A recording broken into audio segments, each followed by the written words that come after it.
Est-ce que ça a encore du sens d'être communiste aujourd'hui, en 2025? Pour répondre à cette question, je reçois aujourd'hui un militant communiste du Parti communiste révolutionnaire. On va l'interroger sur la stratégie que son organisation souhaite mettre en place pour prendre le pouvoir. L'idée avec ce format, c'est de faire un tour d'horizon des organisations communistes françaises. J'espère que ça vous plaira. Ici, Cathédrale Osseuse, pour vous servir. Et pour nous, il n'y a pas de danger fasciste actuellement. On dit, si un gouvernement de la France insoumise arrive au pouvoir, s'ils essaient d'appliquer leur programme réformiste dans le cadre du capitalisme, il sera inapplicable. Tu veux, ce serait inacceptable de laisser penser que les marxistes relèguent la question des oppressions, racisme, sexisme, homophobie, etc., comme une question secondaire qu'on pourrait renvoyer après la révolution socialiste. En fait, le capitalisme est irréconciliable avec l'environnement. Bon, aujourd'hui, je reçois Guillaume, un camarade du Parti communiste révolutionnaire. Alors, est-ce que tu peux nous en dire plus sur cet orga qui est pas si connu que ça, même dans les milieux militants, et revenir un peu brièvement sur son histoire, notamment? Alors, le Parti communiste révolutionnaire, c'est la section française de l'Internationale communiste révolutionnaire. Ouais. C'est vrai qu'en France, on n'est pas l'organisation la plus connue encore, Ouais. parce qu'il y a des organisations d'extrême gauche qui sont implantées depuis assez longtemps dans le paysage politique, mais ça va venir, t'inquiète pas. On Et espère. à l'échelle internationale, par contre, dans plusieurs pays, on est connu. Il y a plusieurs pays où on est la première force de la gauche révolutionnaire. Bah, au Canada, il me semble que... Canada. Moi, j'ai des copains à Montréal. Voilà, vous êtes un peu l'organisation révolutionnaire incontournable, quoi. Exactement. En Grande-Bretagne aussi, on est encore plus nombreux, aux États-Unis, au Pakistan, dans plusieurs pays. Le fondateur de notre courant s'appelle Ted Grant, marxiste britannique, qui a apporté beaucoup au marxisme, notamment dans la situation d'après-guerre, après la Seconde Guerre mondiale.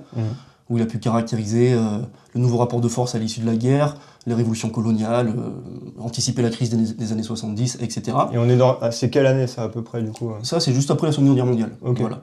Après, l'organisation telle qu'elle existe aujourd'hui, on va dire qu'elle part des années 90. Elle a été fondée par Ted Grant Ouais. et Alan Woods, qui est le principal dirigeant aujourd'hui de notre internationale. Ok. Cette internationale, comme tu le sais, s'est appelée la Tendance marxiste internationale. Voilà. Et on a changé de nom en 2023 pour s'appeler l'Internationale communiste révolutionnaire. Et du coup, là, ce qui s'est passé, c'est qu'il y a eu une restructuration. Au fait, vous n'étiez pas vraiment un parti de base, et vous êtes devenu, en tout cas en France, le Parti communiste révolutionnaire. Alors, qu'est-ce qui s'est joué autour de ce réajustement? En réalité, on ne s'est pas restructuré.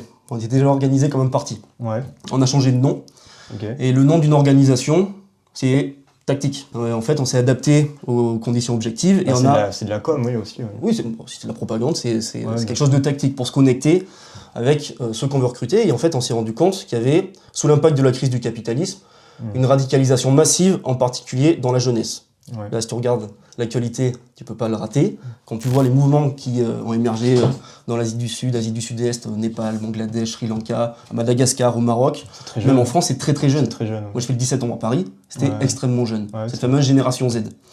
Et dans cette fraction de la jeunesse qui se radicalise sous l'impact de la crise du capitalisme, il y a une fraction d'entre elles, pas tous, mais une fraction d'entre elles qui tirent des idées révolutionnaires et qui est en train de s'orienter vers le communisme.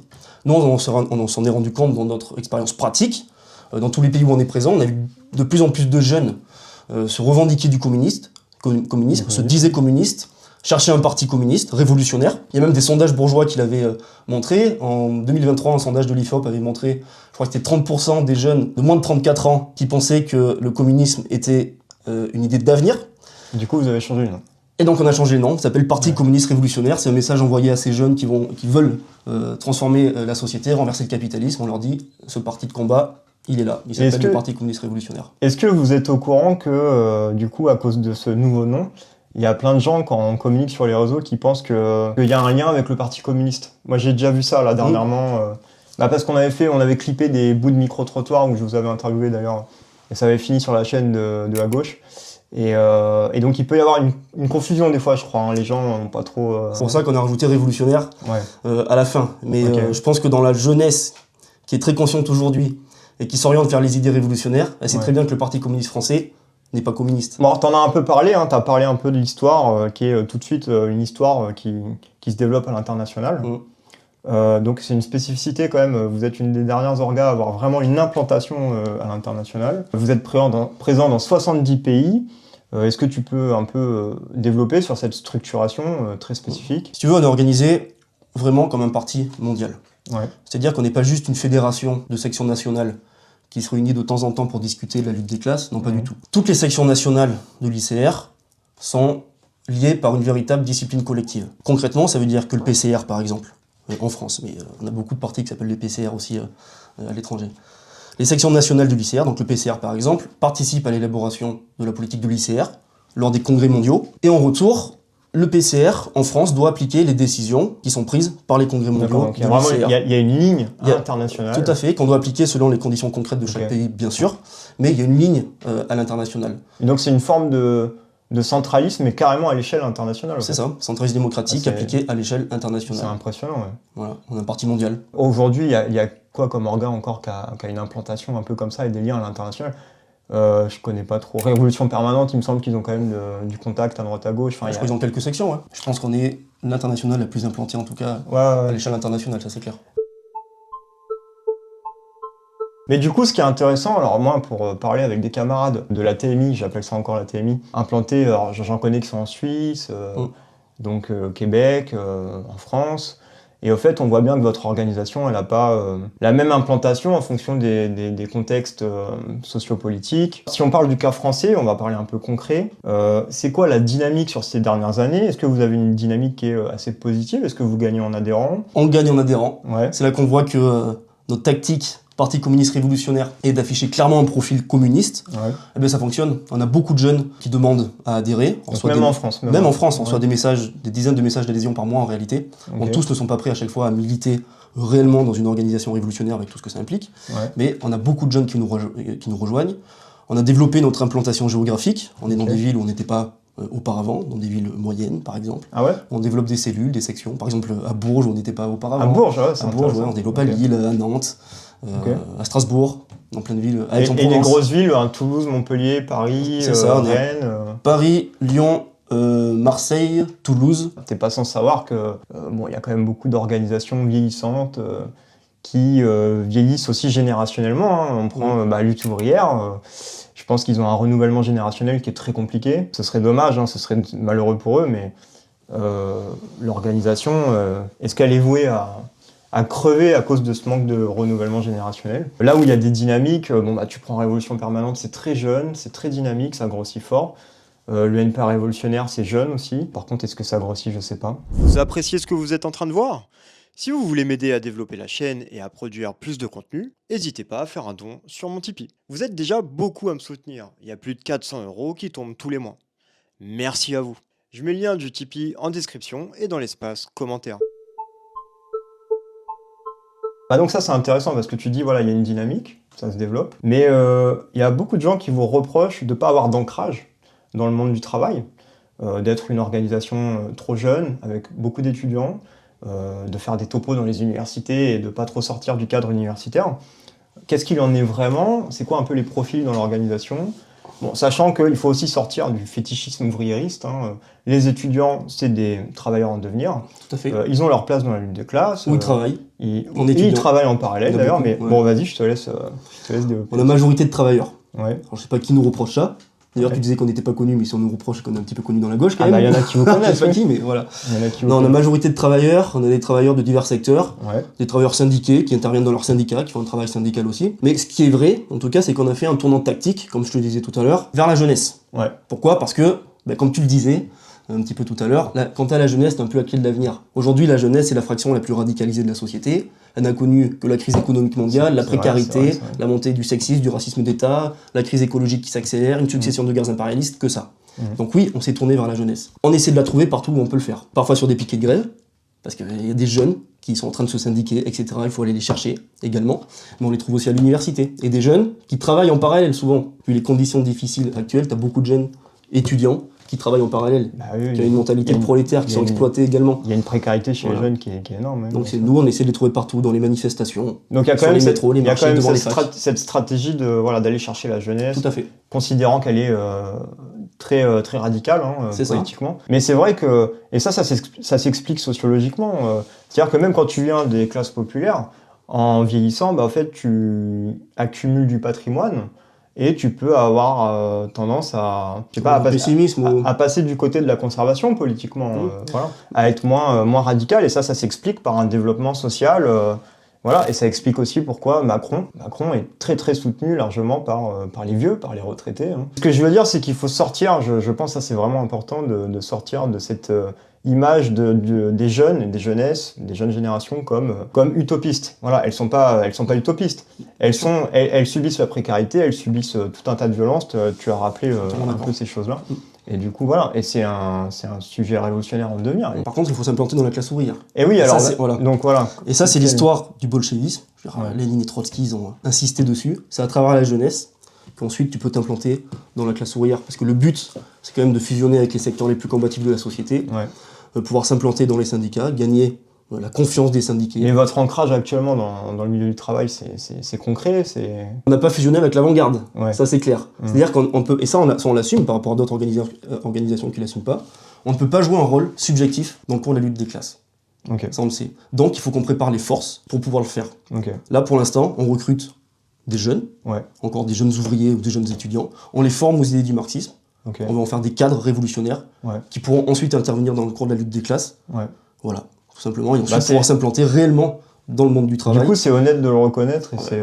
voilà, ok, ouais. Bah, vous T'es obligé de le reconnaître, sinon ça veut dire que tu mens et que tu fais croire que tu peux jouer un rôle, alors que tu peux pas le jouer. Okay. Nous, on dit la vérité. Non, bah, c'est intéressant. Parce qu'effectivement, si on fait l'état des lieux des orgas marxistes, alors ML, Trod, tout compris, je sais pas... je pense que Lutte ouvrière sont peut-être une des orgas...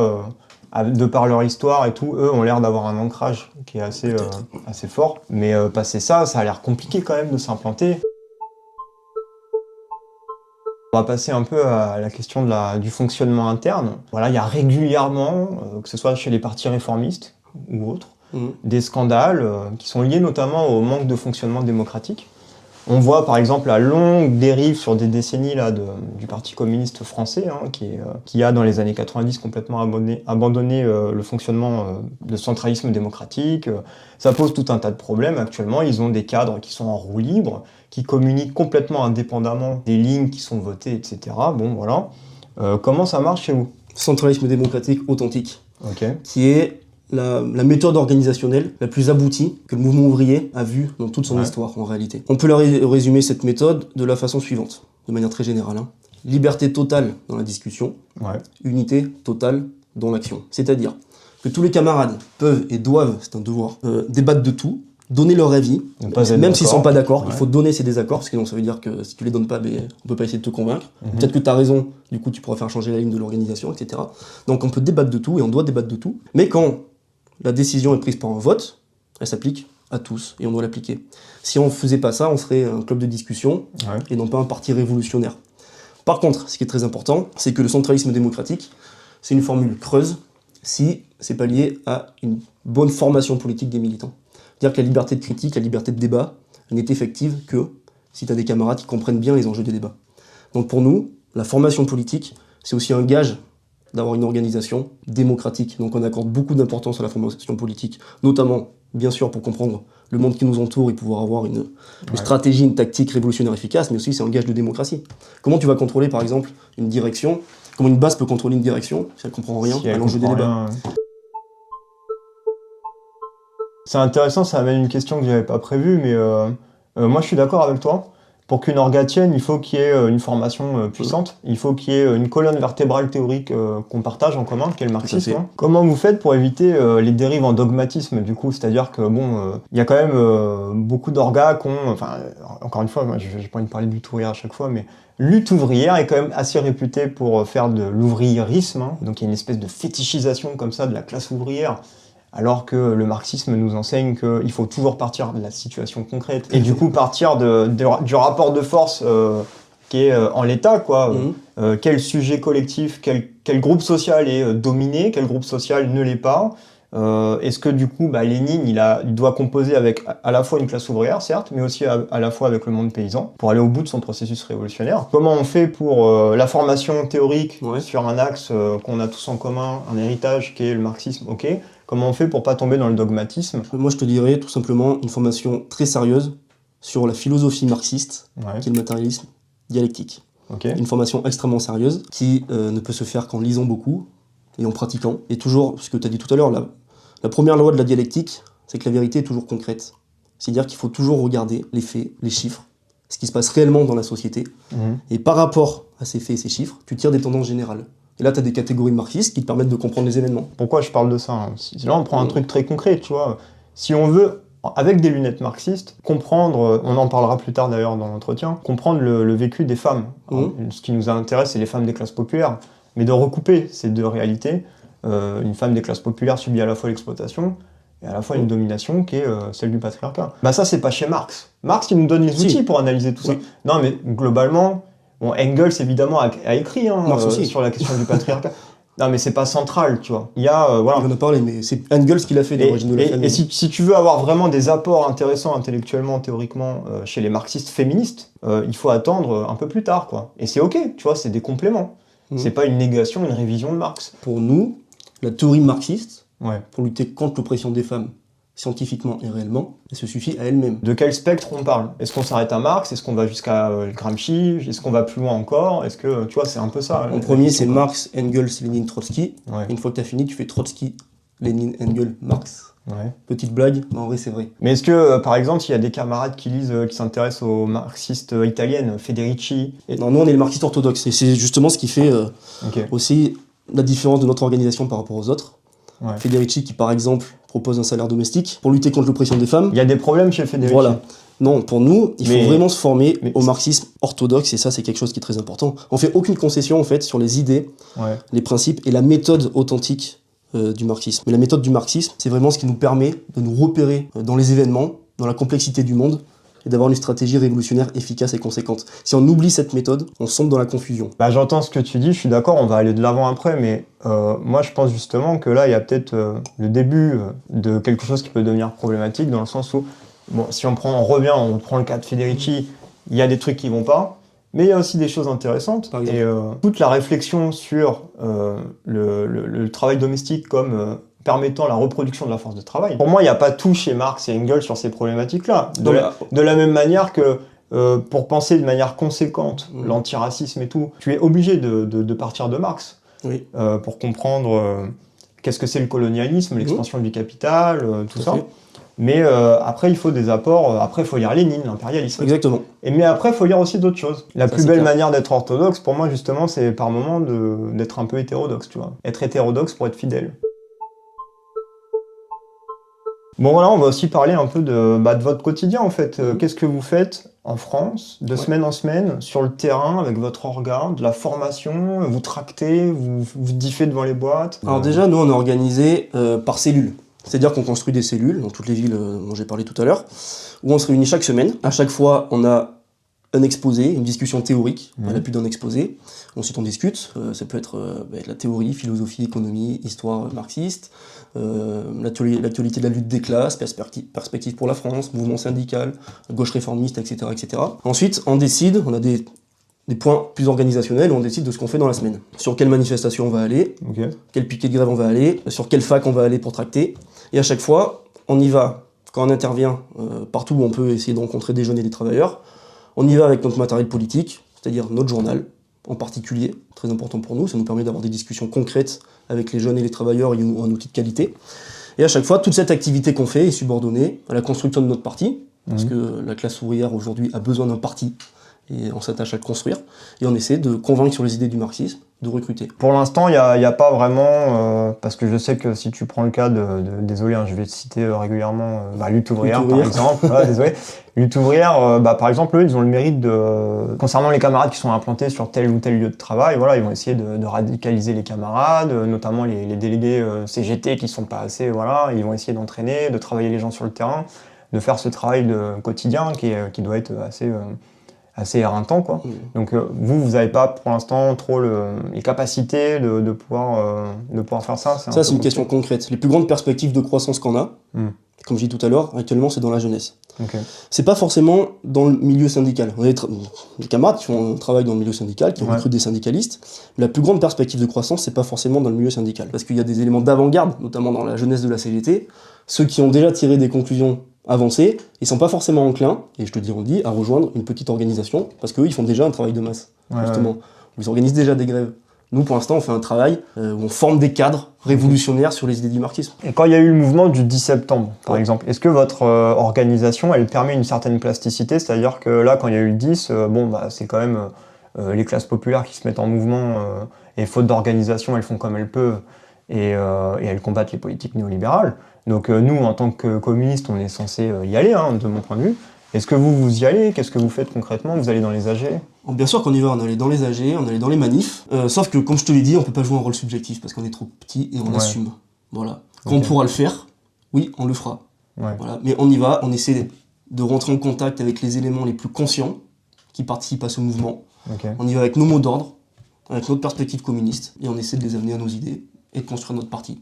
Quand on aura construit un parti qui deviendra un point de référence pour l'avant-garde de la jeunesse et des travailleurs, oui, on pourra jouer un rôle subjectif dans ces mouvements-là et donner des mots d'ordre qui pourront être entendus plus largement dans la société. Du coup, là, on va attaquer une autre partie.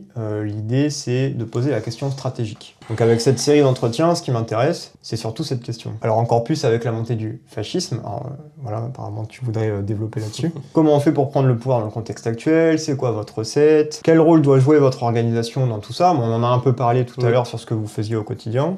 Bon, c'est le genre de questions qu'on va se poser aujourd'hui. Alors peut-être que tu voudrais rebondir tout de suite sur, sur le fascisme. fascisme. Vas-y, Parce que pour nous, justement, alors, le fascisme, c'est un des grands apports de Trotsky dans la catégorisation scientifique de ce qu'est un régime fasciste. Okay, ouais. Et pour nous, il n'y a pas de danger fasciste actuellement. Alors qu'est-ce qu'un régime fasciste déjà? Un régime fasciste, un mouvement fasciste, un mouvement pro-capitaliste qui s'appuie sur des bandes armées de petits bourgeois. Des milices armées. Comme en Italie. Comme en Italie, de petits bourgeois, même d'éléments déclassés, de lumpenprolétariat, qui visent à détruire physiquement les organisations de la classe ouvrière, les syndicats, les associations, etc. Aujourd'hui, ces bandes armées, elles n'existent pas. C'est vrai, t'as raison. Le Parti national fasciste en Italie, c'était 700 000 membres, par exemple. Là-dessus, t'as raison. Voilà. Mais est-ce que c'est pas une erreur, du coup, de vouloir définir le fascisme au regard de ce que ça a été historiquement en Italie? Pas du tout, parce que ça changerait les mots d'ordre. S'il y avait un danger fasciste, on appellerait les syndicats, direction confédérale des syndicats, appelé à créer des milices ouvrières pour se défendre physiquement contre les fascistes. On n'a pas les mêmes mots d'ordre. Juste pourquoi il ne peut pas y avoir de régime fasciste aujourd'hui? D'une part parce que la base sociale du fascisme, la petite bourgeoisie, aujourd'hui elle a fondu comme neige au soleil, elle s'est prolétarisée. De deux, les régimes fascistes, ils ont pu s'installer après plusieurs tentatives, quand tu vois en Allemagne, en Espagne, etc., plusieurs tentatives de prise du pouvoir par la classe ouvrière. Ils ont été trahis par leur direction, et dans une période de déclin de la classe ouvrière, de désillusion, de démoralisation, où là, le fascisme a pu l'écraser sous sa botte. Et on n'est pas du tout dans cette configuration. On sera d'accord pour dire quand même qu'on est dans une configuration autoritaire, avec une montée absolue du racisme. Le climat, il est quand même anxiogène et très anti-syndical, anti-travailleur, anti... Il y a quand même une montée de l'extrême droite partout. Il y a une montée... Alors, évidemment, ça prend pas la forme qu'on a connue. Mais ça, je pense que c'est vraiment une erreur, de se calquer sur ce que ça a pu être... Oui, il y a le Rassemblement national qui monte en France. Ouais. Il y a la droite démagogue là, qui monte partout, l'extrême droite qui monte. Premièrement, à cause des trahisons de la gauche. Pas si on est d'accord. Trahison de Mitterrand. Ouais, je suis d'accord. Ouais. Jospin, Hollande. Deuxièmement, la France insoumise a une responsabilité aussi. Par sa modération, par ses virages à droite. En fait, tu as un lien indissociable entre une France insoumise qui peut se faire anti-système ou l'extrême droite. Par exemple, la NUPES ou le Nouveau Front Populaire, c'est pas du tout quelque chose qui aide à lutter contre l'extrême droite sur le long terme. C'est-à-dire s'allier avec des partis discrédités parce qu'ils ont attaqué les travailleurs quand ils étaient au gouvernement, comme le Parti Socialiste ou les Verts, c'est pas la bonne dynamique. Front républicain également. Politique de front républicain d'alliance avec des partis bourgeois sans aucun principe. Et d'ailleurs, je finis là-dessus, le Rassemblement national l'utilise extrêmement bien dans sa démagogie anti-système. Ils disent, regardez, sont eux le système. Donc les travailleurs qui en ont marre du macronisme, qui en peuvent plus des politiques actuelles, ils se disent, on va essayer extrême droite. La bonne solution, c'est à gauche toute, pour aspirer la colère qui est massive dans la base ouvrière du Rassemblement national et dans l'abstention également. Ça, c'est la stratégie. Pour toi, il n'y a pas vraiment à proprement parler une montée du fascisme. Non. Par contre, il y a une montée de l'extrême droite, on est d'accord. Enfin, c'est plus qu'une montée, l'extrême droite prend le pouvoir. De parti, oui. Que ce soit en Italie, que ce soit aux États-Unis, que ce soit en Argentine avec Milei. Tout à fait. Ouais. Voilà. Et sur les perspectives après, tu vois, ces partis qui ont usé d'une démagogie sociale, qui ont fait des promesses, ils vont jamais les tenir. Donc, ce que ça promet, c'est un coup de balancier à gauche par la suite. Tu vois, il n'y a pas la société qui est en train de virer à droite. En Argentine, là, c'est très intéressant. Il y a des grèves massives, je crois. Exactement. Les travailleurs sont hyper combatifs. Donc, c'est pas le fascisme. Et non, t'as déjà vu des grèves de masse sous le fascisme, etc. Non. Dans la démocratie bourgeoise, il y a toujours eu de la répression. Ouais, bien le sûr. rôle de l'État capitaliste a toujours été, de l'État bourgeois, de réprimer la classe ouvrière. Et même dans les démocraties bourgeoises les plus démocratiques, entre guillemets, il y a toujours eu de la répression. Sauf que un régime dictatorial, que ce soit du bonapartisme ou du fascisme, justement, on en revient à la méthode marxiste, ça a une caractérisation scientifique. Donc c'était important pour toi de définir ça. Tout à fait. Parce que, voilà, on n'est pas dans une période pré-fasciste ou fasciste. Non. Par contre, il y a une montée de l'extrême droite, ça on est d'accord. Et ça va avoir une influence sur la stratégie à adopter. C'est pour ça que tu voulais... Oui, sur la stratégie qui devrait être, nous, pour lutter contre ça, encore une fois, on est trop petit, il faudrait qu'on combine nos forces avant. Bien sûr, oui. Donc c'est important du point de vue de la stratégie, qui devrait être celle de la France Insoumise et de la CGT. On dit la vérité, tu vois. Après, on n'est pas des conseillers de la France Insoumise, hein. Ouais. Mais on dit ce qui devrait se passer pour lutter contre l'extrême droite. Ok. Ils ont une grande responsabilité. Et donc le NPA, par exemple, la ligne Poutou, le NPA, l'anticapitaliste, qui, eux, ils n'ont pas la même analyse de la situation, tu vois. Fascisme, donc en s'allie avec le PS. Donc on est prêt à faire un peu tout et n'importe quoi, Voilà. par peur de la montée du fascisme. Donc dans le contexte actuel, vous dites que votre parti doit intervenir dans la lutte pour des réformes, Tout à fait. mais dans le même temps, vous dites que le programme de la FI est progressiste mais inapplicable. Oui. J'ai trouvé une formule dans votre programme qui peut-être résume bien votre position. Vous dites « Nous ne sommes pas opposés à la lutte pour des réformes, mais au réformisme, cette duperie bourgeoise ». Alors est-ce que tu peux un peu développer ce rapport que vous avez au réformisme ? C'est assez intéressant parce que, bon voilà, en général, les marxistes sont très virulents avec le fait d'occuper les institutions, de soutenir potentiellement même de manière critique des organes. On est très mal vu en tant que marxiste quand on commence à aller sur ce terrain-là. Alors déjà, il y a une différence entre lutte pour des réformes et réformisme. Nous, on n'est pas opposés du tout à la lutte pour des réformes. Pourquoi ? Parce que la lutte des classes, aujourd'hui, c'est une lutte pour des réformes, pour les augmentations de salaire, etc. Imagine, tu vas voir des travailleurs qui sont en train de lutter pour des augmentations de salaire, et tu leur dis « Non, ne lutte pas pour augmenter tes salaires, faut abolir le salariat. » Bah là, ça fonctionne pas. Là, tout de suite, il y a Donc, des réformes à mener. Voilà, donc, ou des luttes des contre-réformes. Ça, c'est plutôt ça, des luttes défensives. Ouais. Donc, il faut intervenir dans les luttes pour des réformes. Et d'ailleurs, c'est dans les luttes pour des réformes que la classe ouvrière prend conscience de sa force collective. Et à un certain point, par l'évolution de la conscience, eh bien, se rend compte qu'il faut passer à la révolution. Ouais. Mais il faut lier, et ça doit être le programme des marxistes, il faut lier constamment la lutte pour des réformes à la nécessité d'une révolution. C'est tout l'objet d'un programme de transition, comme celui que Trotsky avait écrit en 1938, ou le programme du PCR, celui qu'on propose également. Lier les aspirations concrètes de la classe ouvrière, quotidiennement, à la nécessité de la révolution. Le réformisme, c'est pas ça. Le réformisme, je vais développer, du coup, c'est cloisonner, limiter les aspirations et les activités de la classe ouvrière à des luttes pour des réformes dans le cadre du capitalisme, sans jamais expliquer la nécessité d'une révolution. Ça, on est complètement opposé au réformisme. Donc ça vous amène, enfin par le passé, je sais pas ce qu'il en est actuellement, voilà, vous avez déjà appelé à voter Jean-Luc Mélenchon dans le cadre des présidentielles Depuis 2012. de manière critique. De manière critique, c'est un soutien critique. Ok. Alors, pour développer cette position, Et la plupart des camarades vont vous rayonner du coup. Enfin, qu'est-ce que vous avez à dire à ça ? pas du tout. Alors, les camarades de la France Insoumise ou ceux qui Non, votent... quand je parle des camarades, je parle de lutte ouvrière, révolution Oui. permanente, etc. Et pour Ils nous, sont pas du tout ne d'accord avec pas le ça. faire, tant qu'on n'est pas une alternative réelle à la France Insoumise, ce qu'on appelle une politique ultra-gauchiste. C'est-à-dire qu'il y a encore des illusions réformistes dans la société. T'as des millions de jeunes et de travailleurs qui veulent battre la droite et l'extrême droite Pardon. avec Mélenchon. Ouais, bien sûr. Voilà. Qu'est-ce qu'on leur dit, nous ? C'est aussi une question de tactique. C'est très important d'avoir une flexibilité tactique quand on est marxiste. Qu'est-ce qu'on leur dit à ces millions de jeunes et de travailleurs pour se connecter avec eux ?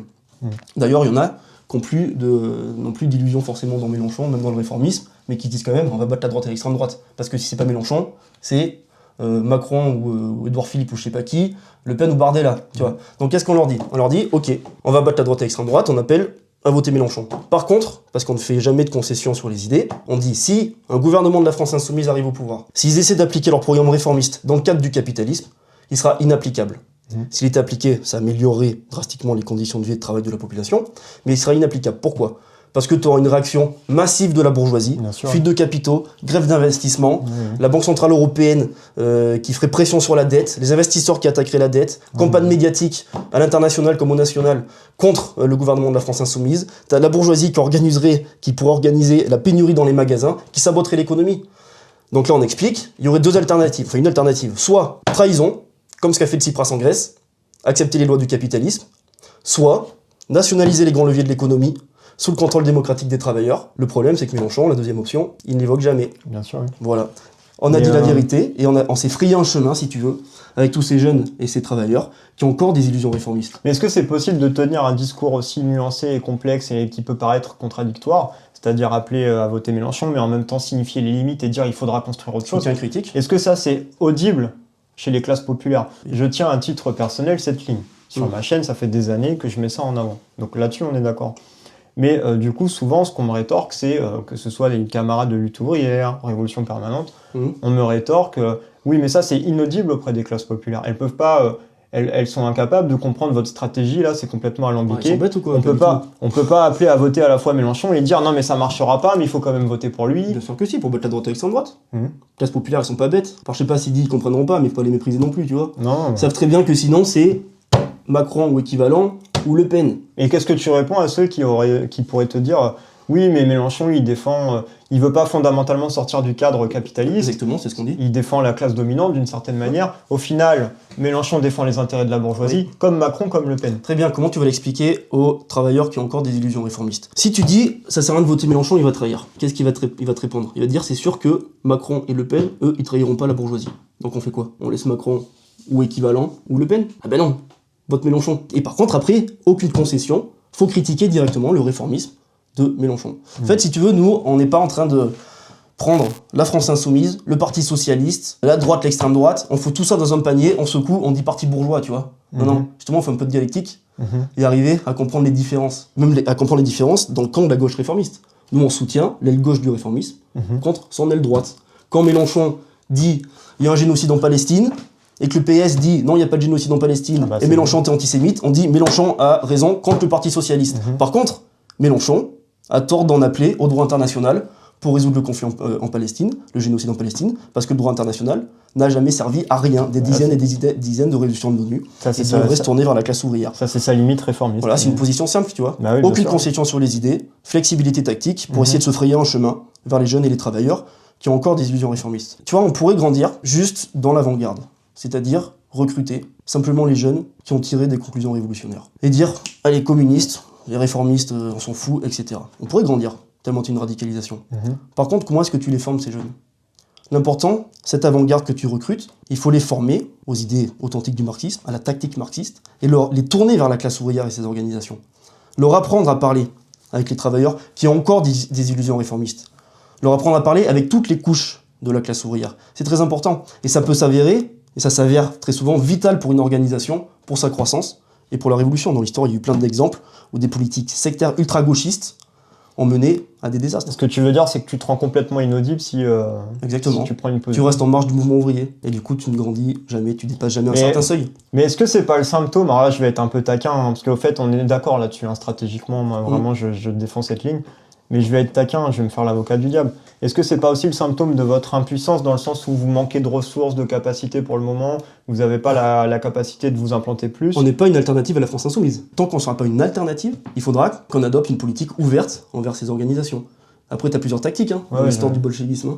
Tu as tactique de soutien critique, tactique de front unique, tactique d'entrisme. Chaque fois, ça, il faut arriver avec une situation, à analyser la situation concrète, de par les perspectives concrètes, la situation concrète, saisir toutes les opportunités pour pouvoir grandir sans jamais faire de concessions sur les idées. Il y a une citation de Lénine, moi, que j'aime bien, que beaucoup de trotskistes oublient. Lénine dit tant que les masses ne sont pas prêtes à renverser les institutions, il faut travailler dans les institutions. Bon, il le dit pas comme ça. Bien sûr. Mais voilà. Tant qu'il y a des illusions dans les institutions, il faut y aller. Ce qui ne veut pas dire faire des compromis. Il faut construire une autonomie de la classe travailleuse. Il faut construire un parti communiste, c'est ce que vous faites, c'est ce que d'autres essaient de faire aussi. Il y a une réflexion que j'ai trouvée sur votre site que je partage pas mal, c'est l'idée qu'il n'y a pas un bouton rouge magique pour orienter les masses vers la révolution. Donc on en revient un peu au débat qu'on avait là sur stratégiquement est-ce qu'il faut appeler à voter Mélenchon ou pas. Qu'elles doivent faire leur propre expérience des limites du réformisme. Vous dites, c'est à travers cette expérience quotidienne que la masse des travailleurs s'organise, mûrit, élève son niveau de conscience et finalement tire la conclusion que la lutte pour des réformes ne suffit pas, qu'il faut un changement radical, une révolution. Ça, c'est intéressant comme réflexion parce que tu en as un peu parlé tout à l'heure. Tu dis, c'est en faisant l'expérience concrète des limites du réformisme que les classes populaires envisagent d'autres stratégies, d'autres tactiques. Et ça, je pense qu'il y a beaucoup de camarades qui ont du mal à le comprendre. Et c'est fondamental. Et on l'a vu, je sais pas, quand il y a eu la mobilisation pour les retraites, c'était énorme. Il y avait des millions de gens dans la rue. Personne en voulait, même les experts, même sur les plateaux télé, ont commencé à dire « Ouais, là, peut-être qu'ils abusent un peu, ils vont trop loin. » Donc même les experts qui d'habitude défendent la classe dominante, ne défendaient pas tellement cette réforme était impopulaire. Et au final, ils passent un 49-3. Et il y a eu à ce moment-là un saut qualitatif. Alors, ok, les gens ne se sont pas organisés, c'était insurrectionnel, c'était voilà, ça bouillonnait. Mais du coup, là, on a fait à ce moment-là une expérience collective et massive des limites du réformisme. Et les gens le voient bien. Et quand on discute avec les gens autour de moi, les gens qui sont pas politisés, qui sont pas débiles, on voit très bien que, au final, ça changera jamais. C'est-à-dire qu'il faudra quand même aussi passer à un moment donné par le réformisme au pouvoir, ce qui pourrait faire un saut qualitatif dans la conscience de classe. Voilà. Une fois que tu testes un programme, tu te rends compte que ce programme ne marche pas parce qu'il est empêché directement par la bourgeoisie, ça peut avoir l'effet d'un saut dans la conscience de classe. Je veux dire, regarde 1917. C'est sous l'expérience des mencheviks et des socialistes révolutionnaires au pouvoir, et parce que le parti bolchevique a eu la bonne tactique et qu'il y avait cette alternative du parti bolchevique, que les masses elles-mêmes ont fait l'expérience du réformisme, donc c'était les réformistes de l'époque, du réformisme au pouvoir, et qui après, sous leur propre expérience, se sont tournés vers les bolcheviques. Bon, là-dessus, on va se rejoindre encore une fois. C'est vrai que moi, ça me semble évident qu'on ne peut pas arriver et juste dire, bon, bah voilà, devenez communiste, devenez révolutionnaire. Il faut que ça recoupe, il faut que ces mots d'ordre et ce discours recoupent une expérience éprouvée collectivement, massivement par les classes populaires. Et au fait, ça rejoint l'idée que c'est un truc qu'on entend souvent. Il n'y a pas de bouton rouge pour déclencher une grève générale, il n'y a pas de bouton rouge pour la révolution, ça marche pas comme ça en fait. Et donc, on doit partir du niveau de conscience. Tout à fait. Concrètement qu'il y a au quotidien chez les travailleurs. C'est très important de bien comprendre le matérialisme dialectique et l'évolution de la conscience des travailleurs. C'est pas les révolutionnaires qui vont aller reconstruire la conscience de classe, ce qui est quelque chose qu'on entend assez souvent dans l'extrême gauche ou dans des groupes qui disent révolutionnaires. La conscience, elle évolue, parce qu'on est matérialiste, elle évolue sous l'impact des événements. Durant une révolution, par exemple, une situation révolutionnaire, la conscience de classe, elle rattrape 30 ans de réalité. Ouais. Et là, elle bondit. Bah, la citation de Lénine, là, c'est quoi? Elle est incroyable. Il peut se passer des décennies en quelques semaines. Ouais, c'est ça. Un truc comme ça. C'est ça. C'est incroyable, ça. Mais c'est exactement ça. Il faut bien comprendre l'évolution de cette conscience. Parce que, tu sais, sinon, tu tombes un peu dans le pessimisme. Où tu te dis sous ton programme, t'es là, bon, de toute façon, les travailleurs comprennent pas, ils vont jamais se mobiliser. Regarde, la société, elle vire à droite. Tu comprends pas ce processus moléculaire, comme Trotsky disait, qui se passe dans la tête, dans la conscience des gens, qui, à force d'attaques, à force de contre-réformes, d'humiliation, au début, des fois, il se passe rien. Il suffit d'une goutte d'eau, tu parles d'un saut qualitatif. La goutte d'eau qui fait déborder le vase, transformation de la quantité en qualité, c'est une des lois de la dialectique en philosophie marxiste. Et d'un coup, tout se transforme. Et là, tu as un mouvement social ou une révolution. Bah d'ailleurs, je crois que Lénine ne pensait pas avoir de son vivant une révolution en Russie. Ouais. Je crois que les événements de 1905 ont fait vachement doumer les révolutionnaires. Bah, on sous-estime à quel point voilà, une situation peut basculer très vite. Ouais, exactement. Bon alors, la question stratégique, c'est aussi celle de l'organisation des travailleurs depuis le lieu de travail, donc la question du syndicalisme. Alors vous êtes assez critique du syndicalisme en France, vous critiquez notamment l'intégration de la CGT à l'appareil d'État, son réformisme, sa stratégie perdante car défensive depuis plusieurs décennies, le phénomène de bureaucratisation. Bon alors qu'est-ce qu'on fait face à ça? Quelle attitude adopte votre organisation? Est-ce que vous critiquez publiquement le syndicalisme, la CGT, Sophie Binet, dernièrement ce qui s'est passé, voilà, je sais pas. Ouais, alors le fait qu'on critique la stratégie et le programme de la direction confédérale de la CGT ne veut pas dire qu'on dit que le syndicalisme ça sert à rien. Voilà, bah vas-y, développe, c'est intéressant, c'est important ça. Le syndicalisme c'est quelque chose qui est très important. C'est, sans les syndicats, les travailleurs ne seraient qu'une masse brute à exploiter. Donc on affirme la nécessité des syndicats. Par contre, il est vrai qu'on critique la stratégie de la direction confédérale de la CGT. Depuis 2006, pas une seule victoire, parce qu'à chaque fois, ce qu'ils mettent en place, c'est les fameuses journées d'action. On va se promener dans la rue, le lendemain on retourne au travail. On fait grève une fois par mois. Voilà, où on pose des RTT, et ensuite, les semaines d'après, on continue. Les journées d'action, aussi massives soient-elles, jamais elles suffiront à faire reculer un gouvernement qui est prêt à tout pour faire passer un budget ultra-austéritaire, des politiques d'austérité, pour défendre les profits de la classe dirigeante. Jamais. Ça, ce sont des manœuvres. En fait, les journées d'action servent à contenir le niveau de colère, pour que la mobilisation ne dépasse pas un certain niveau qui menacerait le gouvernement et la classe dirigeante. Donc oui, on critique là-dessus la stratégie de la CGT. Est-ce qu'on dit qu'il ne faut pas se syndiquer? Bien sûr que non. On dit qu'il faut se syndiquer. Et la CGT a une grande responsabilité à jouer dans la lutte des classes. Nous, tu vois, on analyse la CGT, en gros, deux ailes dans la CGT. T'as aussi une aile gauche à l'intérieur de la CGT. T'as une aile gauche révolutionnaire. Révolutionnaire, mais en tout cas une aile gauche. Moi, je pense à révolutionnaire, si. Tu prends des figures comme Olivier Matteux. Alors bon, il peut être critiquable, mais Olivier Matteux, il est énervé, hein, il est très énervé. Oui, mais justement, nous, on apporte un soutien critique à cette aile gauche. Il y a des fédérations combatives, comme la FNIC, comme les Porédoc, comme l'énergie, etc. Et qui ont aussi un rôle à jouer. Et le rôle, c'est justement de lutter pour avoir une CGT, et même plus largement d'autres syndicats, parce qu'il n'y a pas que la CGT, mais en tout cas une CGT, parce que la CGT a quand même un rôle particulier, c'est le syndicat le plus massif et le plus combatif, pour avoir une CGT combative et démocratique. Donc ces unions départementales, ces fédérations combatives, qui sont critiques de la direction confédérale, devraient lutter pour avoir des processus de congrès beaucoup plus démocratiques, présenter un texte alternatif à celui de la direction confédérale, et remplacer la direction confédérale pour orienter la CGT sur une base anticapitaliste. En tout cas, le processus de polarisation à l'intérieur du mouvement syndical, et en particulier de la CGT, il va se développer de toute façon.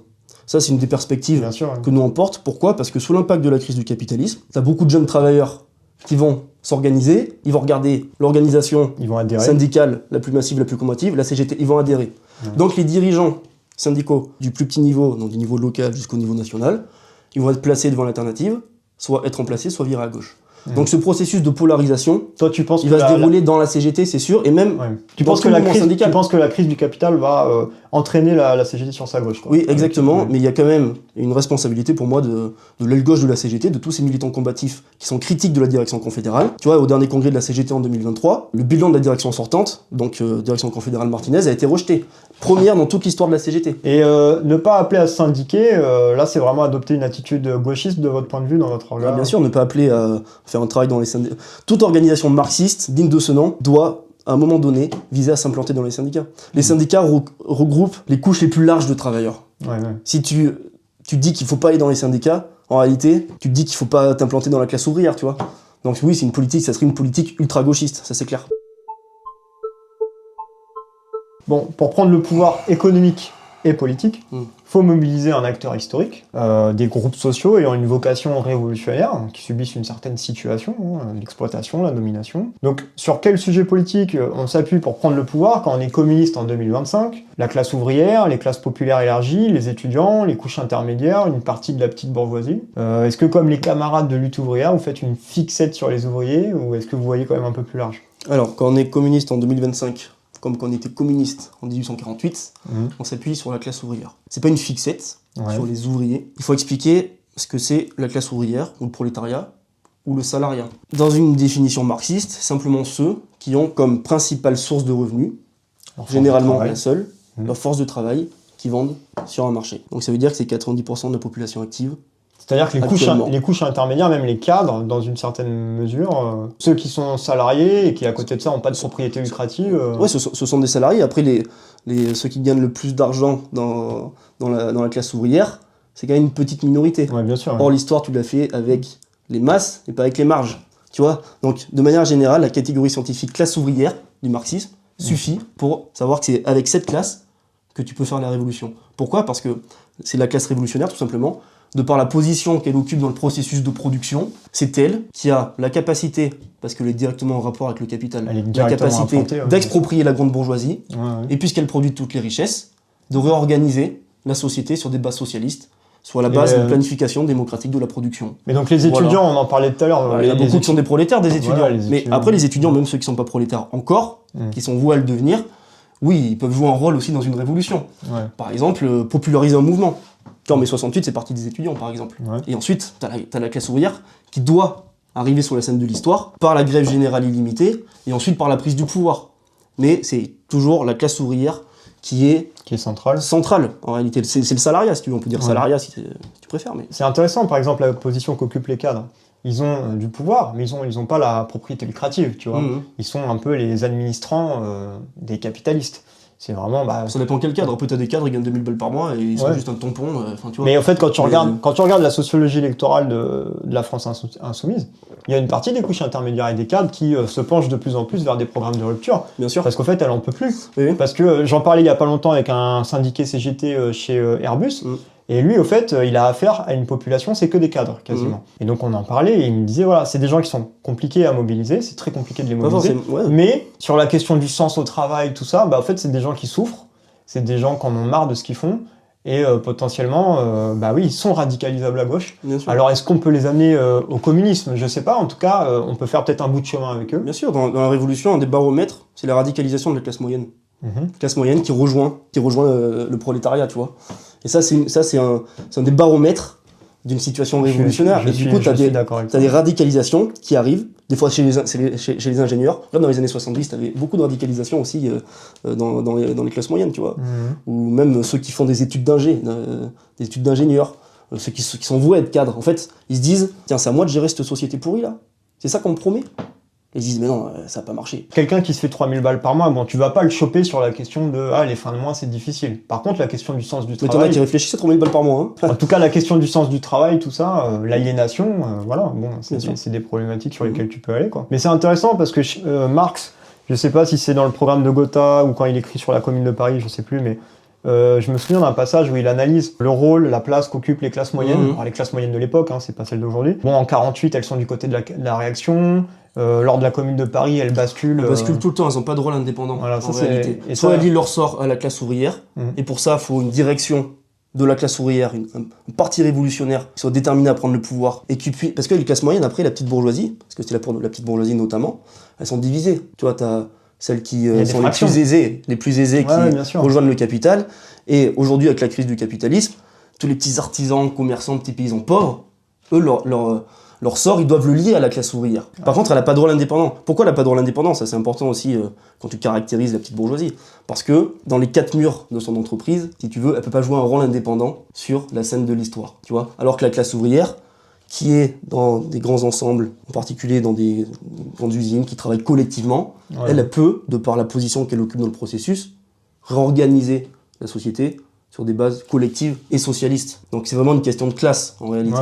Mais aujourd'hui, alors, la petite bourgeoisie, c'est, je sais pas, 3% de la population, même pas. Donc oui, par contre, il faut des mesures vers les couches inférieures de la petite bourgeoisie, et un parti révolutionnaire devrait faire des mesures vers elle. Les petits paysans, par exemple. La Confédération paysanne, il y a des choses critiquables, mais il y a aussi des choses très intéressantes. C'est des gens avec qui c'est des gens avec qui on peut discuter et construire des choses. Hein. Parce que de ce que je sais, la CGT a eu beaucoup de mal à s'implanter dans ce milieu-là. Mais la Conf paysanne, c'est un syndicat qui existe, qui est présent et qui propose des choses intéressantes. Notamment, évidemment, nous, d'un point de vue marxiste, on va être critique mais c'est quand même une initiative positive. Ils vont parler de sécurité sociale de l'alimentation, je crois. Hein. Donc, c'est pas inintéressant, tu vois. Bon, du coup, là, on s'est concentré sur la question de classe. Est-ce qu'on peut aussi mobiliser un sujet politique sur la base de la race sociale, hein, je précise, la race sociale, ou sur la question du genre? Est-ce que vous mettez en avant ce genre d'analyse, hein, enfin des analyses antiracistes, quoi, concrètement, des analyses qui touchent au patriarcat? Est-ce que vous analysez ces phénomènes-là aussi dans votre orga? Est-ce que vous mobilisez ça pour aller chercher des groupes sociaux qui subissent aussi, pas que l'exploitation au sens de Marx, définie dans le Capital, mais aussi le patriarcat, le racisme, etc. Est-ce que vous allez aussi sur ce terrain? Le marxisme doit se situer à l'avant-garde de toutes les luttes contre les oppressions. Si tu veux, ce serait inacceptable de laisser penser que les marxistes relèguent la question des oppressions, racisme, sexisme, homophobie, etc., comme une question secondaire qu'on pourrait renvoyer après la révolution socialiste. Mais on a souvent la réputation d'être des classes first, tu vois. Mais ça, c'est les staliniens, ça, c'est pas les marxistes. Même chez les trottes. Oh, mais t'en as peut-être, des classes first, mais nous, c'est pas le cas. Et souvent, dans l'histoire, c'était un prétexte, justement, pour ne pas soutenir, le Parti communiste français par exemple, ne pas soutenir les mouvements de libération des femmes, les années 70, etc. Je te rappelle Jacques Duclos, ce qu'il a pu dire. Tu avais une personne homosexuelle qui lui a posé une question dans un meeting. J'en ai entendu parler. Il lui a dit que voulez-vous, pédéraste? Les hommes et les femmes de ce pays sont sains, le Parti communiste français est sain. Tu vois? Comment veux-tu, quand ça c'est le marxisme officiel de l'époque, qu'il n'y ait pas des gens qui se disent si c'est le marxisme, ciao, quoi. Donc il faut revenir sur le vrai marxisme orthodoxe, encore une fois, le vrai marxisme révolutionnaire. La question des oppressions est une question extrêmement importante et on doit se situer à l'avant-garde de toutes, c'est comme la lutte, ce que j'expliquais sur les réformes, de toutes les améliorations concrètes pour les opprimés sous le capitalisme. Par contre, ce qu'on explique, c'est que la lutte contre les oppressions, c'est aussi une question de classe et qu'il n'y a qu'en renversant le capitalisme définitivement qu'on pourra en finir définitivement avec les oppressions. Bon, je ne vais pas refaire l'histoire, mais les oppressions ont émergé dans l'histoire avec les classes sociales, notamment l'oppression des femmes, le racisme c'est avec le capitalisme, etc. Je ne vais pas refaire l'histoire. Aujourd'hui, la classe dirigeante, la bourgeoisie, essaie de diviser la classe ouvrière sur des bases de nationalité, de religion, d'orientation sexuelle, de genre, etc. Il faut y répondre par l'unité inconditionnelle de notre classe, de la classe ouvrière, du salariat, contre la bourgeoisie. Pour nous, c'est quelque chose de très important, quelque chose de concret. Un exemple, la politique raciste et islamophobe, qui est déversée constamment dans les médias, dans les journaux, etc. À quoi est-ce qu'elle sert? À détourner l'attention des vrais responsables de la crise économique, du chômage et de la régression sociale, c'est-à-dire le gouvernement, c'est-à-dire la classe dirigeante française, c'est-à-dire la bourgeoisie française. C'est une politique de division de classe. Ils essaient de nous diviser, une politique de division. Donc, il faut qu'on lutte pour l'unité de la classe ouvrière. Et la seule façon, ça c'est une question concrète aussi, la seule façon d'unir la classe ouvrière avec toutes ces couches opprimées, c'est que le mouvement ouvrier organisé lutte contre le racisme, plus qu'il le fait aujourd'hui, contre le sexisme, contre les LGBT-phobies, et porte dans son programme des revendications spécifiques contre toutes ces oppressions, dès aujourd'hui. Ça, c'est très important. Tu vois. Donc oui, les marxistes doivent se situer à l'avant-garde de toutes ces luttes, tout en expliquant que c'est en renversant le capitalisme qu'on pourra saper définitivement la base matérielle de toutes les oppressions. Et est-ce que vous irez jusqu'à soutenir, là par exemple, il y a des camarades marxistes-léninistes qui ont lancé une organisation autonome, c'est assez inédit en France, un peu sur le modèle des Black Panthers, je crois. Ils se sont sans doute inspirés de ça, je sais plus le nom, je mettrai le peau noire, ligne rouge, je sais plus comment ça s'appelle, bon bref. C'est des camarades racisés, noirs, tu vois, marxistes-léninistes, et donc ils viennent de créer un collectif. Alors ce collectif n'empêche pas de militer en parallèle dans d'autres orgas, il y en a qui sont à la France Insoumise, il y en a qui sont aux Jeunesses communistes. Est-ce que c'est le genre d'initiative que vous soutenez, le fait de... Voilà, ce besoin qu'ont certains camarades, du coup, de par la spécificité de ce qu'ils vivent, tu vois, de créer un collectif, de s'autonomiser, de penser vraiment leur réalité concrète, tout en étant dans une pratique de classe et en se rattachant aux organisations qui existent déjà. Est-ce que ça c'est ok? Est-ce qu'on soutient ça? Est-ce que... Non, pour nous, du point de vue de la stratégie politique, c'est quelque chose qui divise la classe ouvrière. Ok. Tu vois.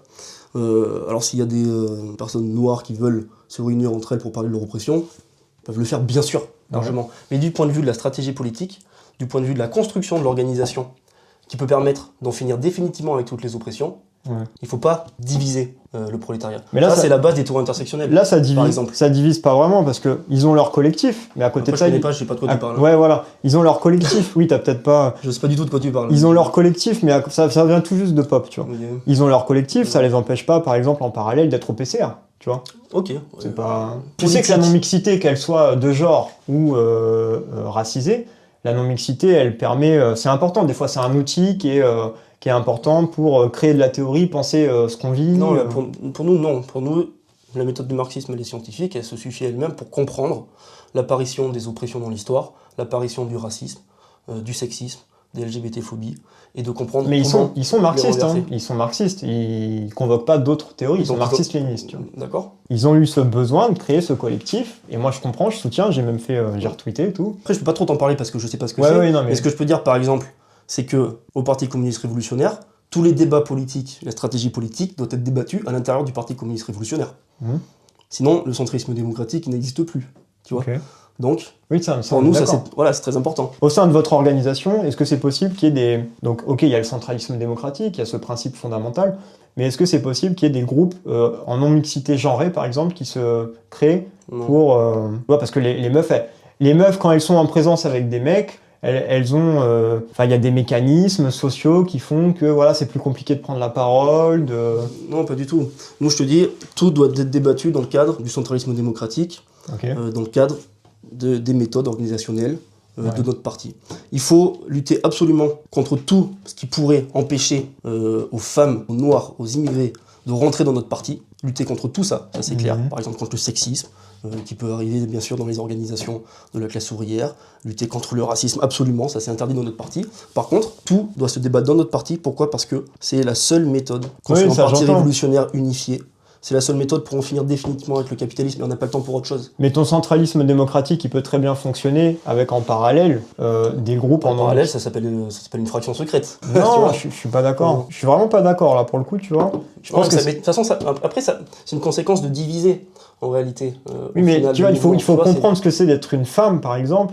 Quand tu es dans une organisation où il y a plein de mecs, des fois, tu as besoin d'être contre meufs pour penser ce que tu vis. Et ensuite revenir, tu vois, ce qui va être produit, ce qui va ressortir de ce genre de collectif, ça n'empêche pas ensuite de rejaillir à l'extérieur, dans l'organisation, et ça ne remet pas en question le centralisme. Pour moi, c'est un peu abstrait la discussion là, tu vois. Okay. Pour moi, t'inquiète pas, les femmes de notre parti, quand elles ont un truc à le dire, elles le disent. Elles apportent beaucoup et elles sont convaincues qu'il faut un parti révolutionnaire appuyé sur le centralisme démocratique pour en finir avec cette société pourrie, tu vois. Mais c'est marrant parce que la non-mixité, on la pratique d'une certaine manière. Ça fait 150 ans qu'on pratique la non-mixité ouvrière. On construit des orgas de travailleurs sans les bourgeois, tu vois. On est en non-mixité, nous aussi, d'une certaine manière. Tu vois, ça, c'est un troll, ça. Non, je suis un peu... Ça c'est un troll, je suis à moitié donc, troll. Ça veut dire que les prolétaires sont les ennemis des bourgeois, on est d'accord, mais ça veut dire que les hommes prolétaires sont les ennemis des femmes prolétaires, ce que tu viens de dire. C'est ce que tu viens de dire. Si la non-mixité pour les prolétaires est nécessaire contre les bourgeois, je suis d'accord, parce qu'ils font un parti indépendant de la classe ouvrière, c'est des théories intersectionnelles. Souvent on parle de l'intersectionnalité, parce que c'est un petit peu ça en réalité le débat. Pour nous, ça a pour conséquence, et ça a des conclusions réactionnaires, en réalité, pour nous, il faut les combattre, parce que ça a pour but de diviser, encore une fois, la classe ouvrière entre hommes et femmes, noir et blanc, etc.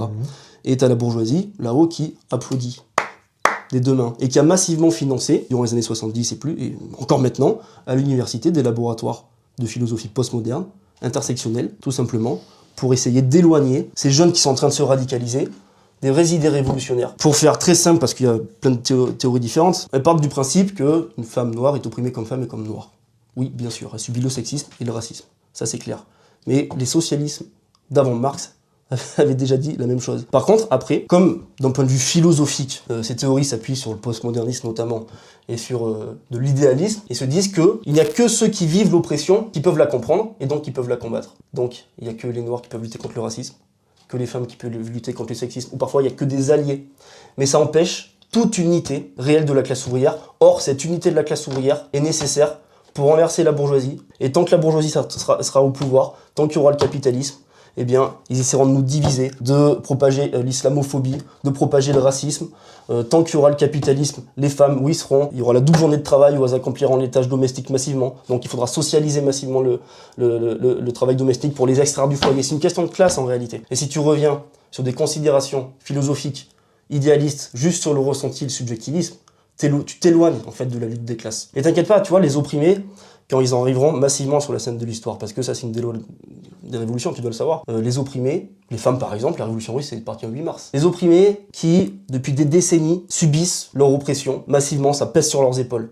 Eh bien cette oppression va se transformer en son contraire, ils arriveront avec fracas sur la scène de l'histoire, et ils vont pas tomber dans les théories intersectionnelles où il faut changer le langage, où il faudra pas s'allier avec l'ouvrier parce que c'est un homme ou c'est un blanc, t'inquiète pas.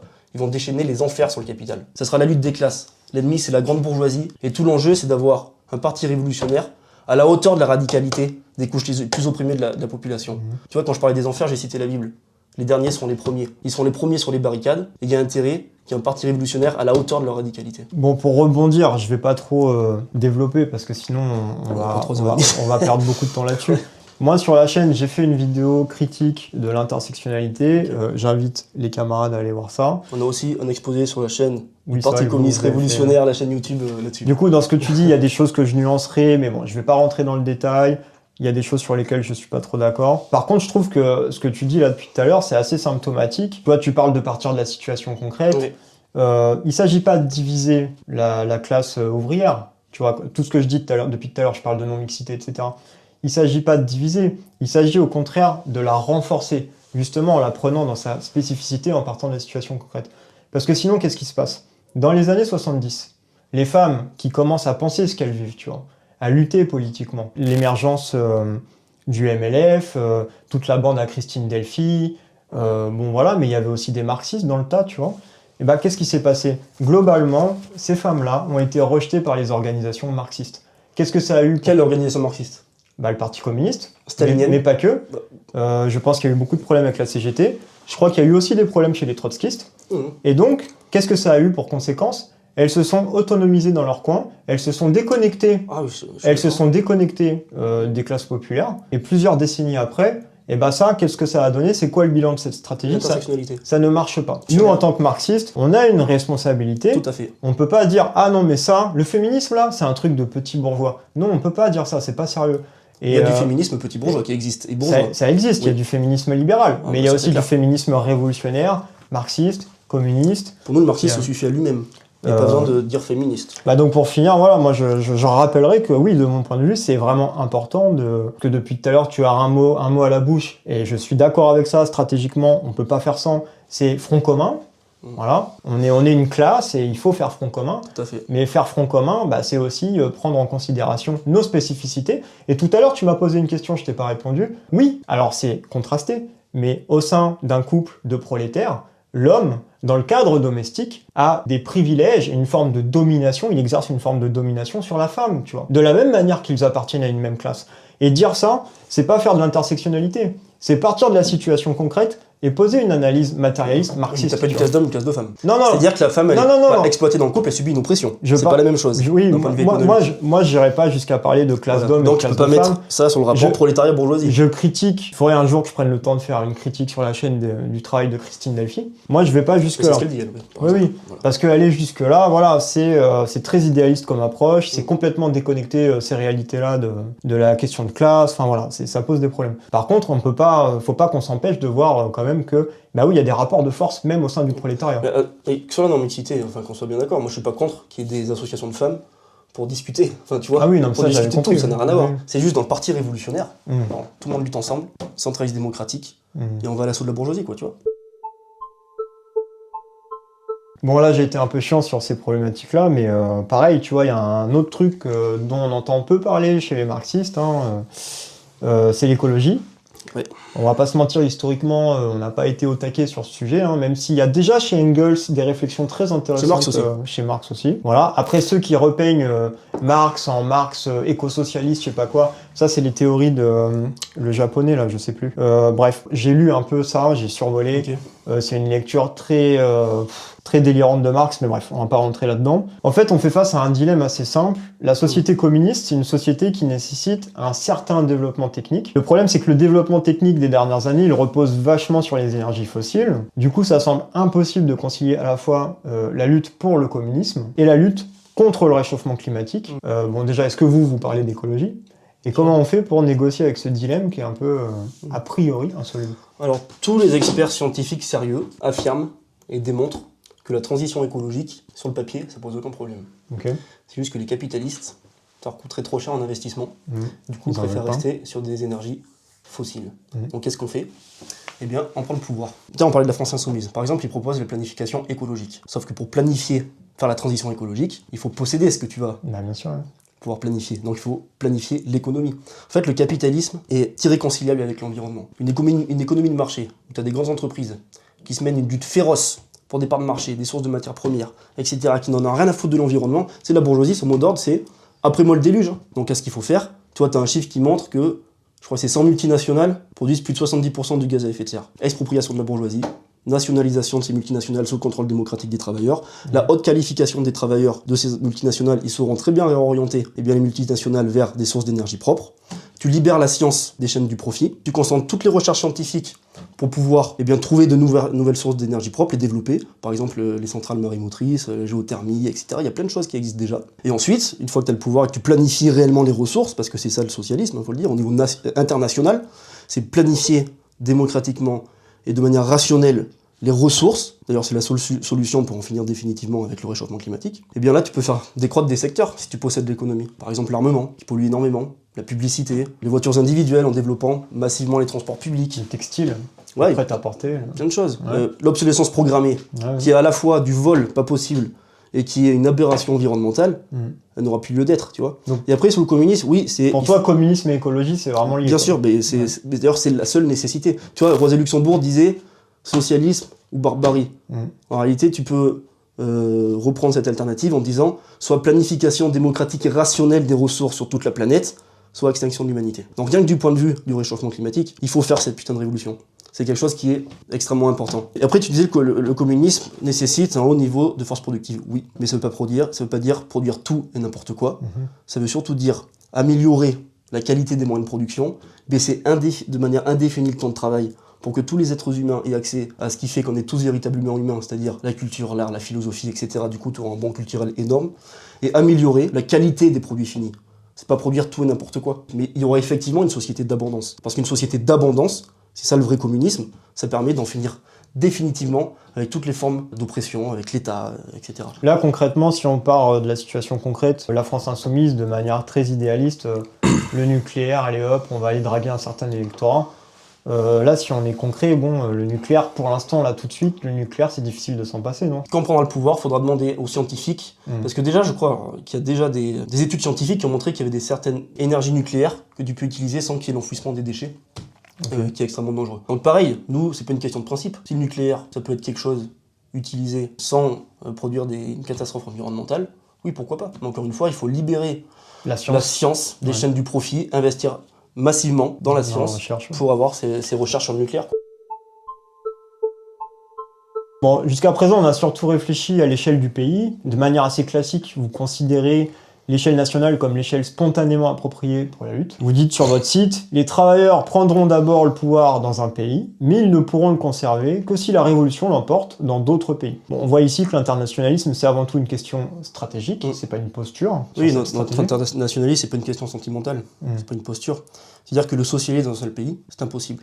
Ça marche pas. Tu peux pas avoir, on l'a vu avec l'URSS par exemple, tu peux pas avoir un îlot de socialisme dans un océan de capitalisme avec des ennemis partout. D'ailleurs, Lénine comptait sur la révolution allemande. Mais Marx, Engels, Lénine, Trotsky n'ont fait qu'insister là-dessus. Théorie du socialisme dans un seul pays, c'est un reniement complet de toutes les idées de Marx. Je veux dire, Marx, dès l'idéologie allemande en 1945, a dit le communisme sera mondial, on ne saura pas depuis le début. C'est impossible d'avoir un pays socialiste avec des ennemis partout qui feraient des pressions diplomatiques, oui, parce que militaires, c'est ça, en économiques. fait. Concrètement, qu'est-ce qui se passe? Tu fais ta révolution communiste dans ton pays. On est en France, là. Demain, on fait du vin communiste. On fait du pinard communiste, du fromage communiste, je sais pas. Le problème, c'est qu'il y a une réaction à l'échelle internationale de l'ordre bourgeois. Et il faut voir ce qu'on se mangerait dans la gueule, quoi. Ça donnerait Cuba, au fait. Tu prends le pouvoir dans un pays, il faut tenir, monopole du commerce extérieur, etc. Il y a plein de mesures. Tenir jusqu'à développer des révolutions dans les autres pays. C'est pour ça qu'on est une internationale. Et qu'on construit des partis dans tous les pays où on peut les construire avant qu'il y ait les processus révolutionnaires qui pourront amener la classe ouvrière à la victoire. On commencera dans un pays, puis dans plusieurs, puis à l'échelle mondiale, parce que le socialisme et le communisme ne peuvent être que des systèmes internationaux en réalité. Je pense que les gens se rendent pas compte à quel point aussi, en fait, le capitalisme, c'est un mode de production mondialisé, global, total. Mais c'est exactement ça, oui. Et donc, si ça pète en France, au fait, ça peut très vite péter ailleurs en Europe, et ça peut vite. Regarde ce qui se passe actuellement. Et puis dans les pays du Sud, et puis voilà. Donc il faut pas sous-estimer à quel point ça peut vite prendre une dimension internationale. De la même manière que les Russes ont fait leur révolution, ça a failli prendre en Allemagne à ce moment-là, ça a failli prendre France en Italie. Donc oui, c'est intéressant de voir que l'internationalisme, c'est avant tout une question stratégique. C'est pas moral, c'est pas une valeur comme ça. Non mais nous on est sans frontiéristes. Non, c'est une question stratégique. C'est une question stratégique. Après la classe ouvrière est mondiale et on se bat pour toutes les classes ouvrières du monde aussi, tu vois. Bon, alors ça, c'est une question que j'aime bien poser aux trotskistes. Je l'ai même posée à Nathalie Arthaud. Je sais pas si t'as vu. Vous revendiquez du trotskisme, voilà. Oui. Alors, du coup, déjà, il y a Trotsky d'un côté, il y a le trotskisme de l'autre.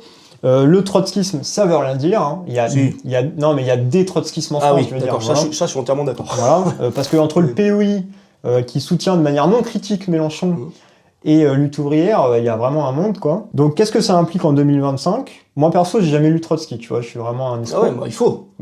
Écoute, un jour, on peut pas être partout. Est-ce que vous avez de vrais désaccords avec les autres organisations trotskistes ? Qu'est-ce qui vous différencie, de LO, du POI Qu'est-ce que ça signifie, tout ça ? Déjà, qu'est-ce que signifie être trotskiste en 2025 ? Le trotskisme, c'est quoi ? Parce que c'est important de le définir. Le trotskisme, c'est la version la plus aboutie du marxisme, en réalité. Alors, le trotskisme, il s'est d'abord construit, bien sûr, dans l'opposition de gauche, à la dégénérescence bureaucratique de l'URSS, etc. Par contre, il y a plein d'apports de Trotsky qui sont encore d'une brûlante actualité aujourd'hui. Par exemple, sa caractérisation du fascisme, on en a parlé tout à l'heure. Toutes les leçons qu'il a pu donner aux trotskistes américains, français, espagnols, etc., qu'il faut absolument connaître quand tu construis une organisation marxiste. La théorie de la révolution permanente, qui est d'une brûlante actualité dans tous les pays qui sont dominés par l'impérialisme. Donc en fait, le trotskisme, c'est la version la plus aboutie du marxisme parce qu'il a tenu vivantes les idées de Marx, d'Engels et de Lénine à la mort de Lénine. Il les a conservées dans une situation très compliquée où il était pourchassé par les staliniens. Et du coup, sur ce qui fait notre différence avec les autres organisations. On a un peu parlé tout à l'heure, encore une fois, Marx, Engels, Lénine et Trotsky, j'insiste là-dessus, ont insisté constamment sur ce qui faisait une bonne politique révolutionnaire. C'est 1. Aucune concession sur les idées, sur les principes, sur la méthode du marxisme. 2. La plus grande flexibilité tactique possible, c'est-à-dire dans la façon de promouvoir les idées du marxisme vers la classe ouvrière. Tu m'as parlé de qui ? Lutte ouvrière et le POI, c'est ça ? Ouais. On va illustrer avec ça. Lutte ouvrière, tu vois, ils disent qu'ils sont souvent très fermes sur les principes, etc. Pourtant, ils font de grandes erreurs d'analyse. Un exemple, ils pensent que la Chine n'est pas impérialiste. Ouvre les yeux 2 secondes, regarde les chiffres, tu te rends compte que la Chine est une puissance impérialiste. Je sais pas si je viens de l'expliquer, mais premier partenaire commercial de l'Amérique latine. Oui, ça, je vois sur quel terrain tu vas. Je connais pas. Exportation de capital. J'ai pas les datas, mais je vois le. Si tu regardes les chiffres, c'est une grande puissance impérialiste. C'est de l'impérialisme. Si tu ne comprends pas que la Chine est impérialiste, tu ne comprends rien aux relations inter-impérialistes dans la situation actuelle. Donc tu ne comprends pas les perspectives mondiales, tout ce qui est en train de se dérouler aujourd'hui à l'international, c'est-à-dire déclin de l'impérialisme américain, montée en puissance de la Chine, de la Russie également, et donc réalignement des zones d'influence vers ces trois pôles impérialistes en particulier, ce qui bouleverse complètement la situation internationale. Ça, c'est un exemple. Donc, sur les principes, déjà sur la méthode du marxisme, ils font des erreurs. Vous faites pas les mêmes Mais analyses, quoi. surtout avec Lutte ouvrière, mais on en a parlé tout à l'heure, c'est sa politique sectaire ultra-gauchiste envers la France insoumise notamment, par exemple, où il se coupe complètement des électeurs de Mélenchon, de tous ces jeunes et travailleurs qui peuvent penser qu'il y a encore des illusions réformistes. Je dis, ils mettent la France insoumise dans le même sac que tous les autres partis bourgeois jusqu'au Rassemblement national en disant c'est des partis bourgeois. Ça, c'est vrai qu'ils le font. Hein. Voilà, donc sur les principes, ils sont pas si fermes que ça, sur la méthode, et sur la tactique, pas flexible du tout. Le POI, tu l'as dit, soutien acritique de la France insoumise, il dilue complètement le programme marxiste dans celui de la France insoumise, et dans beaucoup d'endroits, il y a des groupes d'action de la France insoumise, ou des jeunes insoumis, c'est le POI, ils le disent même pas, donc c'est un soutien acritique. Donc là, sur les principes et les idées du marxisme, ils ont sombré dans l'opportunisme, tu vois. S'il y avait une autre organisation qui, pour nous, respectait ces deux principes d'une politique révolutionnaire juste, c'est-à-dire aucune concession sur les idées et la méthode, et une tactique flexible, on demanderait à fusionner tout de suite. Qu'est-ce que vous pensez de ce qui se passe là, toutes les scissions qu'il y a eu? Le MJCF a essayé de remettre la main sur les JC qui étaient trop vénères, trop marxistes. Ouais. Il y a plein de JC qui se sont barrés et qui ont recréé une nouvelle JC indépendante du MJCF et du PC là. Oui, mais c'est un phénomène important ça. Et ils sont en train de se rapprocher de l'URC. Enfin, là, il se passe un truc de ce côté-là. Alors, c'est pas les mêmes traditions que vous, mais... L'URC, c'est marxiste-léniniste. Mais ça, c'est quelque chose d'important. Ça veut dire qu'il y a jeunesse communiste qui a rompu avec le Parti communiste français parce que c'est un parti qui est archi-réformiste. Ouais. Voilà. Et son dirigeant, son secrétaire national, est archi-réformiste, joue sur le terrain de la droite et de l'extrême droite de manière démagogique pour essayer d'être invité sur les plateaux télé. N'a rien de communiste en réalité. Tu veux que je te raconte une anecdote rigolote? Dans mon entourage, les gens qui apprécient Roussel, c'est des gens de droite. Ouais. Bah oui, Et notamment des gens qui réussissent très très bien leur vie. C'est pas étonnant, mais regarde les médias. Un homme de gauche qui est bien, Fabien Roussel. Et après, il l'invite sur les plateaux télé. Et donc, est-ce que vous seriez prêt à travailler éventuellement avec ce qui se passe là, du côté des JC dissidents, de l'URC? Bien sûr, on a publié d'ailleurs une lettre ouverte aux communistes de France, vous pouvez trouver sur notre site internet, où on décrit ce processus.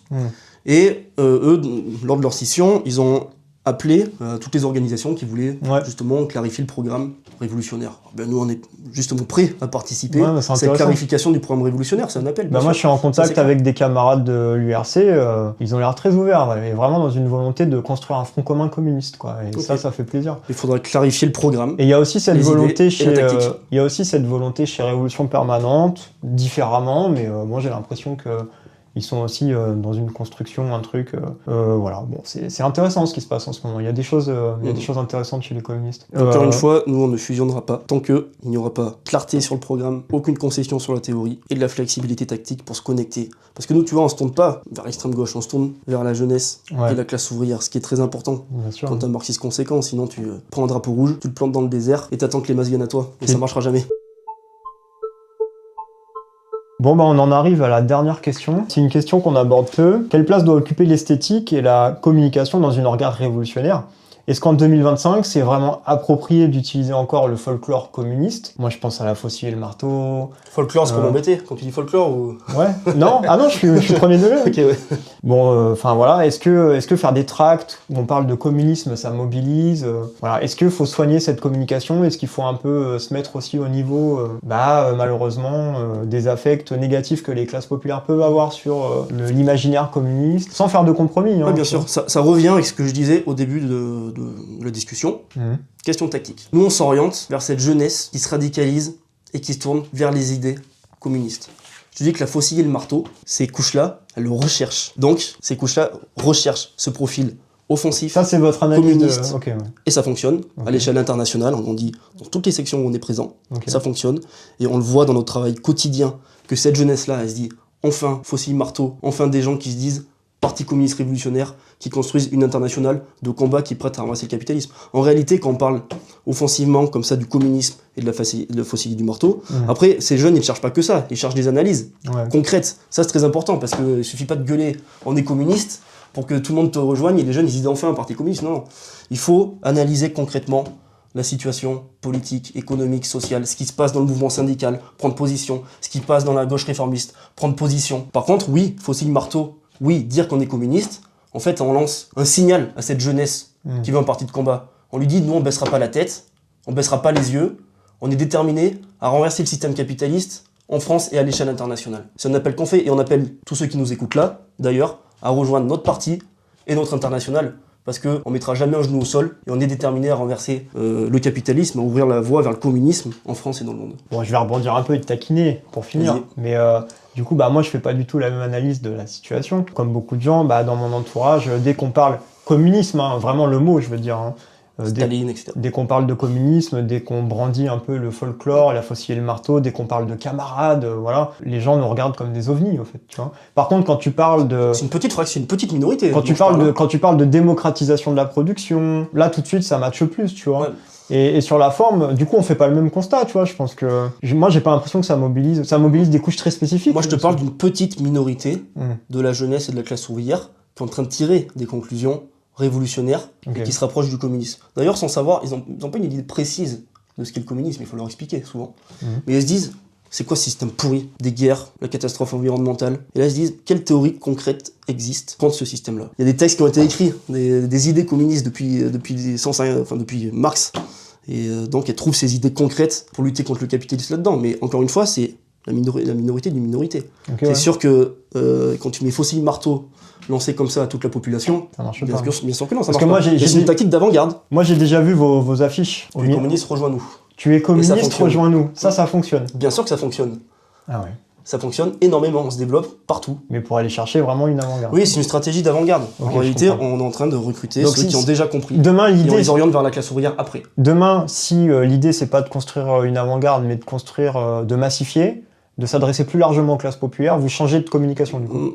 J'en sais rien, ce sera une question concrète plus tard. Ouais. Mais par contre, on ne trahira jamais nos idées. C'est-à-dire qu'on sombrera jamais dans l'opportunisme. Mais En se disant, ça, je suis d'accord en avec se toi. disant, les gens ne comprennent pas encore le programme révolutionnaire, du coup on va le diluer, on va le cacher, on va pas Ouais, le dire. non, mais Ça, jamais d'accord. on fait ça. D'accord. Et dans une révolution, quand la conscience évoluera, les idées qui paraissent radicales aujourd'hui, t'inquiète pas que les gens, les travailleurs, ils vont les rechercher ces idées. Ça, je suis Et d'accord ce seront avec les toi. idées les plus concrètes, Ça, je suis d'accord avec toi. celles qui veulent vraiment. Par contre, s'il suffit d'affiner un peu la communication Bien sûr, mais ça pour oui. contourner les affects négatifs qui sont construits par tout un appareil médiatique, l'idéologie dominante, ça c'est un tout petit effort, hein, ça demande pas grand-chose, c'est de la com. Et voilà, et ceux qui font cet effort-là, ils arrivent à contourner tout ça et ça marche, quoi. Non, on dira toujours la vérité à la classe ouvrière, on dira toujours la vérité à la jeunesse. Ça, je suis d'accord. Oui. Stratégie d'avant-garde pour l'instant. Notre but, c'est de recruter les éléments, certains des éléments les plus conscients de la jeunesse et de la classe ouvrière, les former aux idées solides du marxisme, en faire des cadres révolutionnaires conséquents qui pourront plus tard jouer un rôle subjectif dans la lutte des classes pour amener la classe ouvrière à la victoire. Et pour nous, le rôle des marxistes aujourd'hui en 2025, c'est de former cette jeunesse pour en faire des cadres marxistes et construire un parti solide qui pourra amener la classe ouvrière à la victoire. Très bien, c'était très clair, merci beaucoup. Merci pour l'invitation en tout cas. Je te remercie d'être venu avec ton énergie, avec tout ça, c'était Merci à super. toi, c'est gentil.